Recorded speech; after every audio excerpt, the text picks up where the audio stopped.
Hello and welcome back, MTG Burgeoning community. It's Thursday, so that means it's EDH Commander Thursday. And in today's video, we are going to debut a brand new series called Partner Quick Take.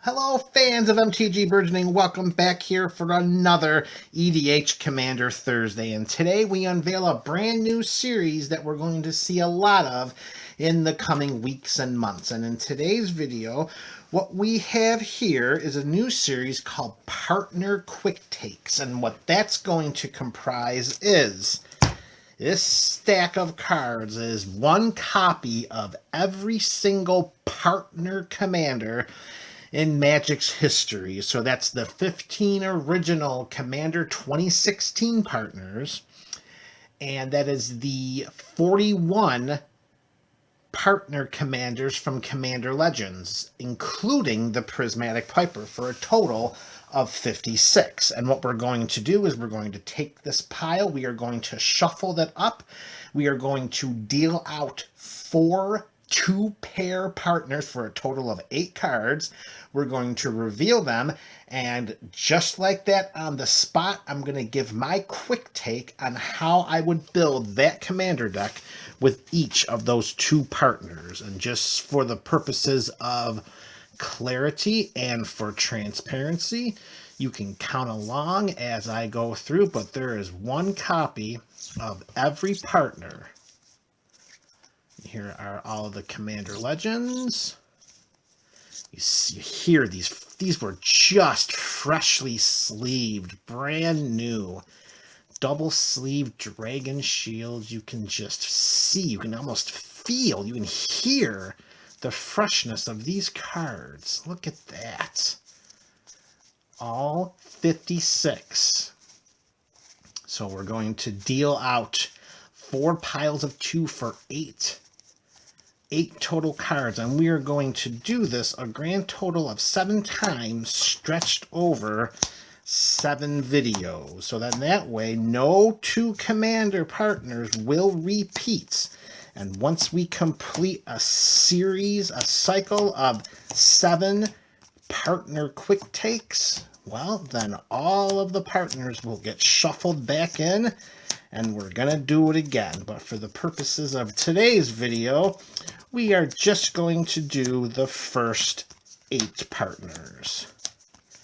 This is really going to put me on the spot because I will have no resources in front of me, no databases, no search tools, just pulling cards up from my memory, from my background of playing Magic the Gathering. So there's a certain level of vulnerability here, MTG Burgeoning fans, so please be merciful in the comment section. All right, so here we have, there's our 56. We got the pile mixed up. We're going to give this some shuffling, of course.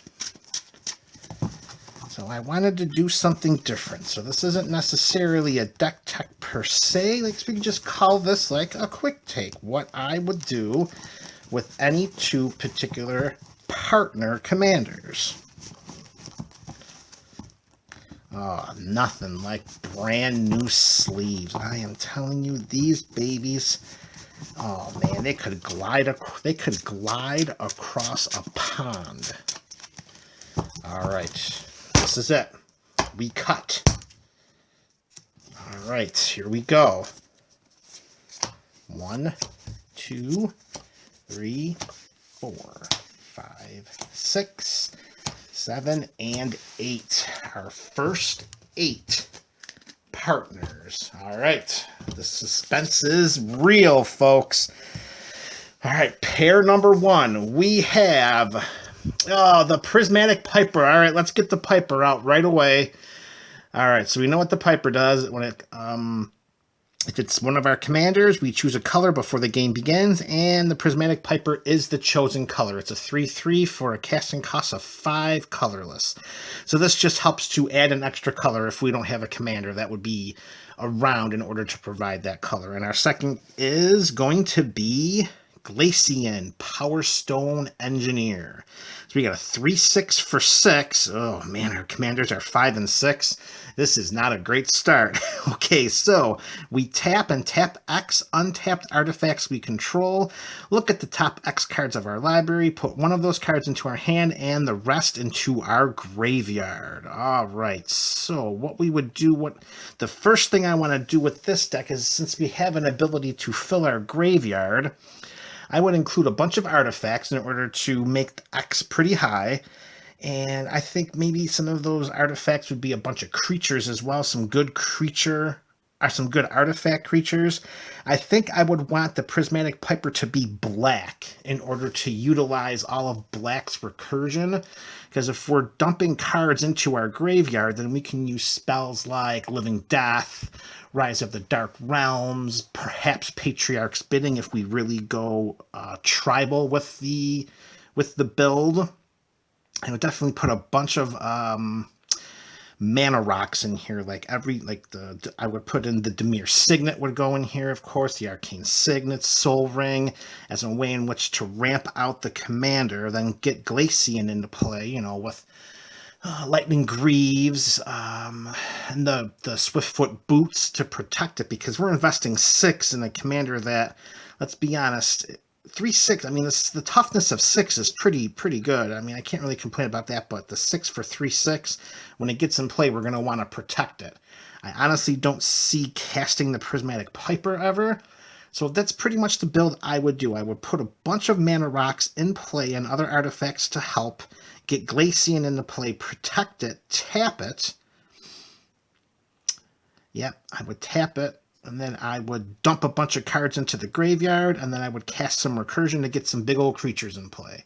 That's how I would build a Glacian Power Stone Engineer in a Dimir commander build. You have a different take? Let me know in the comment section below.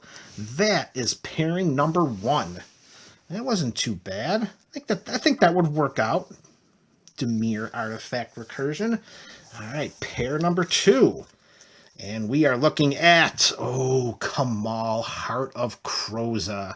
6 and double green for a 5/5, and at the beginning of combat on our turn, creatures we control get +3/+3 and gain trample. So it's in every combat of our turn, our creatures are starting that combat with an overrun. And then 1 and a green until end of turn. Target land we control becomes a 1/1 elemental creature with vigilance, indestructible, and haste. It's still a land. All right, and we're pairing Kamal up with Jeska, Thrice Reborn, our first partner commander to make this series debut. And Jeska's a 2 and a red. And it enters the battlefield with loyalty counter on it for each time we've cast a commander from the command zone this game. So initially, I sense that Jessica's going to come down first in order to get at least 1 loyalty counter on her. Then perhaps have her die, because it's going to be hard to protect her if we do it in the early game. And then her 0 loyalty ability is choose target creature, and until our next turn, if that creature would deal combat damage to one of our opponents, it deals triple that damage to that player instead. So I think the early on plan would be to cast Jeska as soon as possible. She ends up dying, maybe cast her 1 more time, maybe 2 more times before we finally get Kamal in play. Once Kamal comes in play and we have the ability to have an overrun effect on our creatures during our combat, we get Jeska in play that same turn, have one of our big creatures, because we're playing Gruul, folks, so we are going to have some big creatures. I think I would have Jeska come down and have one of those massive creatures that's already got trample and a +3/+3 do triple damage. And Jeska's other ability of -X is she deals X damage to each of up to 3 targets. So that's not terrible either. I mean, at best, if we've already cast her 2 or 3 times, she comes into play with 2 or 3 loyalty counters. That's, I mean, we're throwing around 3 shocks or 3 lightning bolts. I mean, that's all right. I think her 0 ability is the one that we want to do most. So with this Gruul build, man, we can take this a lot of different ways. Do we want to have a token build where we just have nothing but token spells, creating a huge board presence and then casting Kamal and drop down an overrun at the beginning of each combat? We can definitely do that in Gruul colors. We can just make this a straight Xenagos beatdown deck. Can you imagine if we had a Xenagos in play with Kamal, activating the +3/+3 and trample? Xenagos triggers one of our creatures, gives it +X/+X until end of turn, where X is its power. And then if Jessica's there too, doing triple damage, we could most likely one-shot an opponent. I mean, it's not out of the realm of possibility to get a creature here, you know, 13, 14, 15 power doing triple damage, particularly with the trample. Yeah, I think we would definitely make a Gruul beatdown deck with this combination. This would be a strong deck, I think. Jessica and Kamal. Oh, man. We may need to revisit that pairing sometime in the future, perhaps during our Build the Deck Tuesday series. All right, that is Commander pair number 2. And so far in our inaugural episode of this series, I am having a good time. This is working out pretty well. It's good to see, to play back this video to see where my initial machinations of deck building go and see if there's some kind of a pattern, because so far we've done a couple of different things with the Dimir and with the Gruul. I mean, of course, they're different color pairings. They're going to do different things, but the themes are different. So let's move on to our third pairing of Kediss, the Emberclaw Familiar. For 1 and a red, whenever a commander we control deals combat damage to an opponent. Come on, focus in there, camera. All right. Whenever a commander we control deals combat damage to opponent, it deals that much damage to each other opponent. So we need to make sure to put the line of delineation right here, is that that would not be commander damage. That would be direct damage. So the commander would deal commander damage to opponent number 1, but the damage dealt to the other opponents will not be commander damage. So we have to make that line of demarcation immediately. So let's hope we can get a commander here that does not mind turning sideways, and that will be Iktekik, the Salvage Splicer. And we're going back-to-back Gruul decks here, but I sense that we may be doing something a little bit differently with this build. So Iktekik is 400 green for a 1/1. Oh, both of our commanders are 1/1, and one of our commanders has the ability of dealing... all right. So let's see here. When Iktekik Salvage Splicer enters the battlefield, we create a 3/3 colorless golem artifact creature token.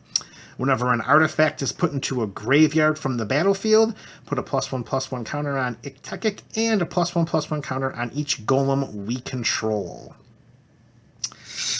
Oh boy, I'll tell you, Iktekik would be a lot better with Glacian Power Stone Engineer. Too bad we can't initiate a trade offer during this series. Alright, well, I guess what we want to do here is... Alright, so Tekik makes a golem, and when an artifact goes into the graveyard from the battlefield, put a +1/+1 counter on Iktekik, +1/+1 counter on each golem. All right, so I think it may be in our best interest to abandon the ability that Kediss could do.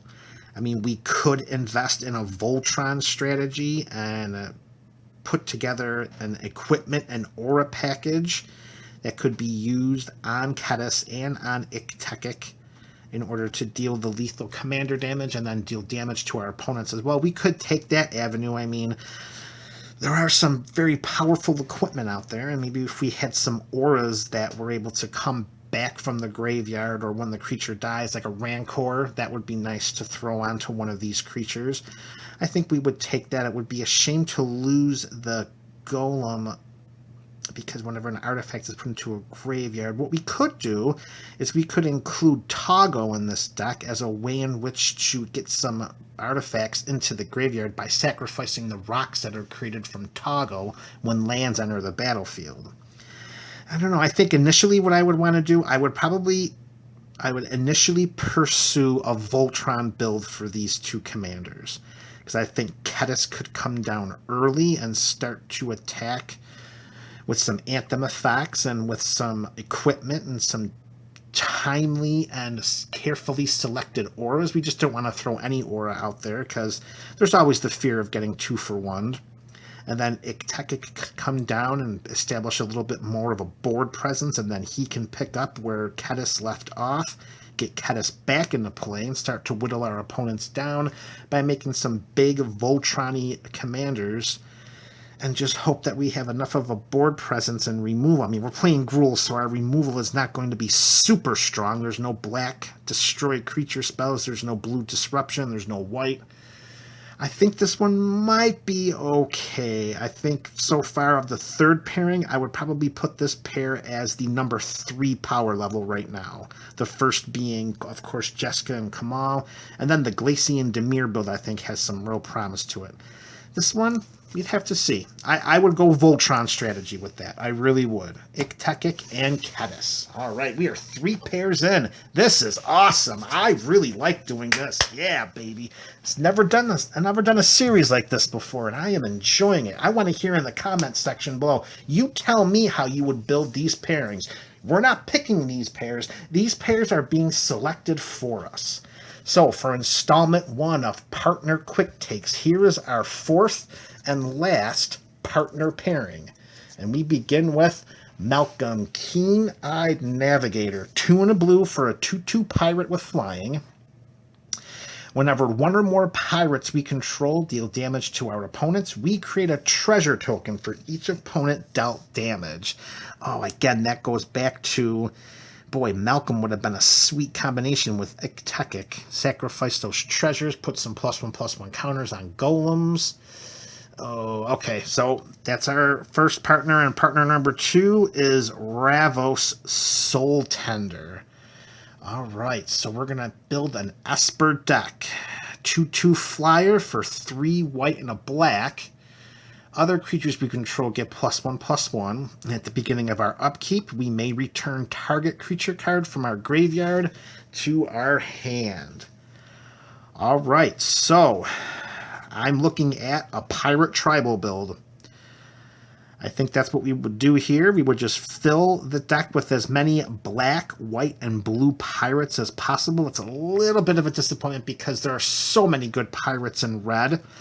But I do think that, you know, going back to Ixalan and Rivals of Ixalan, we may be able to find enough pirates to make it worth our while to fill the deck with pirates. Because we only need at least 1 pirate to deal a damage to one of our opponents, and we create a treasure token for each opponent dealt damage. So I think what we would do is we would compile these treasure tokens, and then we would use them to cast some big mana spells like a Debt to the Deathless, an Exsanguinate, maybe a Torment of Hailfire, as ways in which to finish off our opponents. Because if we're going to go tribal, we're going to be emptying our hands quite a bit with all of the creatures and attacking and losing a lot in the battle, which makes Ravos Soul Tender a very good secondary commander option, because at the beginning of our upkeep, we can return one of those pirates from our graveyard to our hand, plus it acts as a pirate lord, giving all of our creatures +1/+1. And with all of those treasure tokens, we can also include some cantrip spells. Definitely like, what is that card from Amonkhet? Or was that from Our Devastation? The X and 2 blue, draw X cards, discard a card. I forgot the name of it. Pull from Tomorrow, I think the card is called. We can go that route. We could go... Stroke of Genius to get some more cards into our hand. Plus, we can always play the black cantrip spells.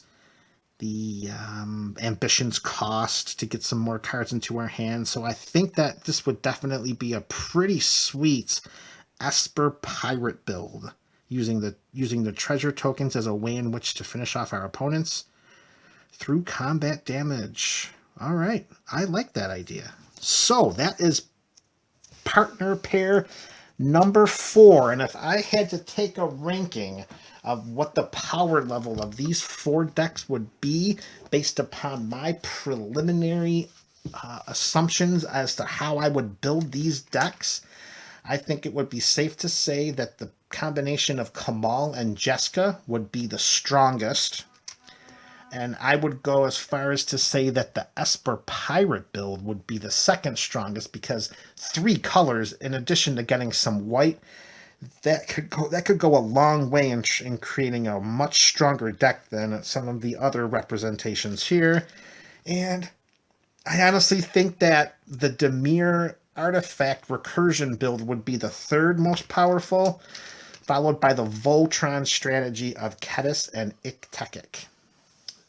At least those are my thoughts, but I'd like to hear from you. Let me know in the comment section below what you think of this series, how you would build any of these 4 partner commander pairings, and what you hope to see in the future. This is MTG Burgeoning, and we are concluding our first installment of our Partner Quick Take series.